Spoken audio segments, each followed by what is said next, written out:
Travels of the Ellis Arbor is a TTRPG story set in the world of Bastion using the Vagrant Sun campaign setting.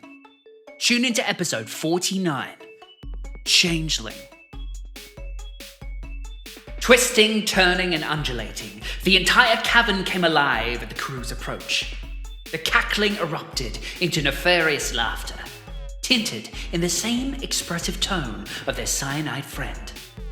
The green-skinned form within Darian's path pulled away as the colour faded. Despite what Darian had seen, it was not the body of his companion.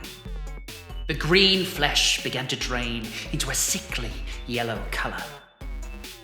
As it pulled away into the darkness, it formed a long, fleshy tendril as a tentacle whipped out of the darkness.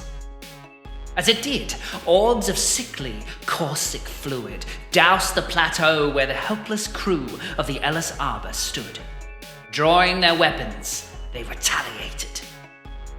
Edward, wary of the dangers of Carpathian, already had his weapon drawn. The glistening ruby firmly affixed into its actuating chamber. It whirred with energy, and he fired round after round of red-hot flame into the undulating mass around them. Upon contact, the yellowed flesh began to burn, and Nout's mimicking cry turned to an angry, violent hiss. Carpathian stood tall, clutching his staff and muttering incantations to the air.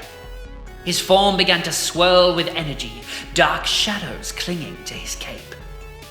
His eyes flashed as a vibrant red hue began to burn itself into the ground beneath them.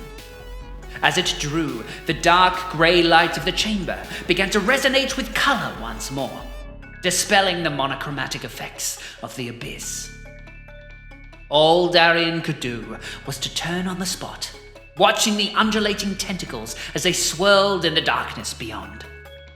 He leapt from his vulnerable position towards where the bundle of Nout's belongings were. He grabbed at the shield and held it in front of him. Using the enchanted disc for cover, he reached into his holster, thumbing the trigger of his slicer pistol. Fire began to burn into its yellowed flesh, and the chamber was filled with the discordant sounds of battle. Carpathian attempted to burn the darkness away. Edward tried desperately to damage the creature of the abyss, and Darian did all he could to quieten his mind, to listen again for the voice of his companion. Whether or not they'd been led to the lair of some creature, he knew for certain that the voice that had warned them was Nout's. Once again, the miasmic chamber began to change forms. What was once a mass of tentacles became more like a spider's web, thrashing and spiraling in a myriad of directions. Both Carpathian and Edward ducked for cover as the web of yellowed flesh cascaded overhead. However, numbed by the fear and the presence of such a creature, the light of the spirit of Silas Marr simply hovered in place. A tendril of flesh rocketed past the sprite, barely missing it by a handful of inches. That was until the web tore open to reveal a cavernous opening. Like a row of teeth, gnashing and hungry, a mouth appeared nearest the sprite. And before the crew had a moment to realize what had occurred, the sprite was swallowed into the vacuous hole.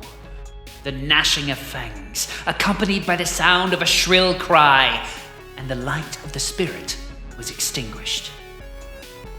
More teeth and claws began to grow from the length of the web-like vines, clawing and grasping at the air, trying desperately to reach for anything nearby. Fear tried to grip at the crew as the horrible, fleshy abomination began to grow to fill the vacant space of the cavern. Darian emptied the chamber of his pistol into the mouth that swallowed the sprite. Sharpened bullets pierced the yellow hide, slashing away at the tendrils pulled taut against the web. As his final shot hit its mark, the gaping maw was severed from the rest of the construct, hitting the floor with a heavy, wet thud.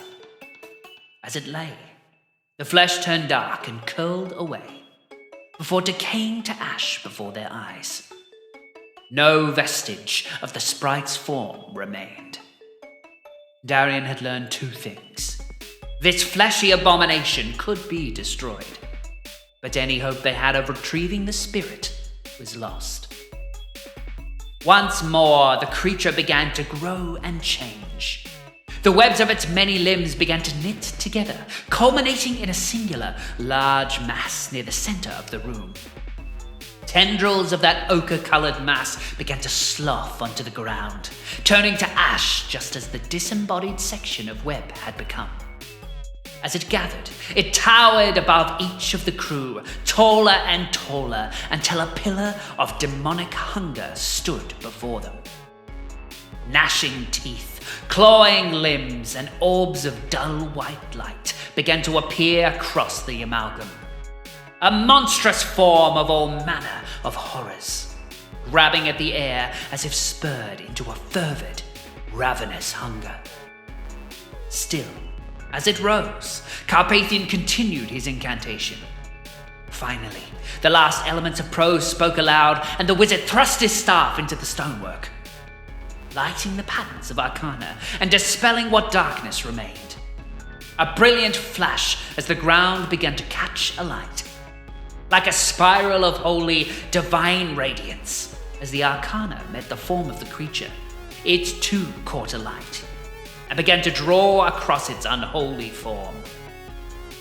What was once chittering and gnashing became violent screams of pain as the amalgam was swathed in holy, incandescent light. Hid behind Nout's shield, as the triumphant moment occurred, Darian heard the familiar voice once more. "Captain, on my signal, strike the demon with your hammer!" The voice seemed distant and disembodied, as if spoken to from beyond their current space. Darian knew he was being spoken to by the artificer, but likely through magical means. The darkness gave no impression as to Nout's whereabouts, but in that moment, he was simply grateful to hear the voice of his lost companion. As Edward took cover on the opposite side of the chamber, he fired again, this time aiming for the winding arcana that crept across the creature's body. Carpathian stood firm, his staff creating a hollow at his feet. Still, the binding, fiery arcana continued to sear into the creature's flesh. In throes of fanatical violence, the gnashing limbs of the amalgam grew long and began to wave like hanging vines from the ceiling. As they fell, they drew across Carpathian's body as he stood against its attack. Suddenly, the wizard began to cry out as hundreds of tiny gnashing mouths began to form across the tendril that lay across his body. Try as he might, Carpathian could not stand through the pain, leaving his staff on the ground and drawing his blade in one fell swoop. In a howl of pain, he slashed at the tendril, carving through its flesh and sending the mass of teeth over to the side of the plateau. He gripped at his shoulder where hundreds of tiny bite marks now defaced his armor. Using this moment to press his advantage, Darian holstered his pistol and drew his hammer as the creature's focus was on the wizard. "I doubt we've enough time to waste. Tell me where to strike." As he rose, Darian could hear Nout's voice again, although this time he spoke in a strange, primordial language, swathed in incantations of a deep, forgotten tongue.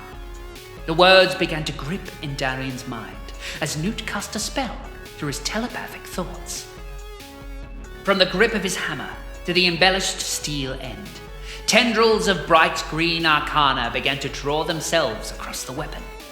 He watched as the steel of his hammer began to tarnish, before turning a brilliant golden hue. Viridian light began to thrum from his weapon as it surged with power. "Watch its center mass! Wait for it to expand!" Just as he had said, Darian watched as the belly of this creature began to grow. A sphere-like structure began to pulse as it expanded, filling the space with more and more gnashing tendrils. And as it grew, a brilliant blue light began to emanate from the mass. It started small at first, but began to form a sizable spherical orb at the very heart of the creature. As it did, a low, resonant hum began to overlap with the sound of lashing and tearing. With a pulse of energy, the sphere expanded to create a brilliant blue globe. Flesh pulled taut in that moment. Darian saw how it had weakened the lining of its body. "Now, Captain!"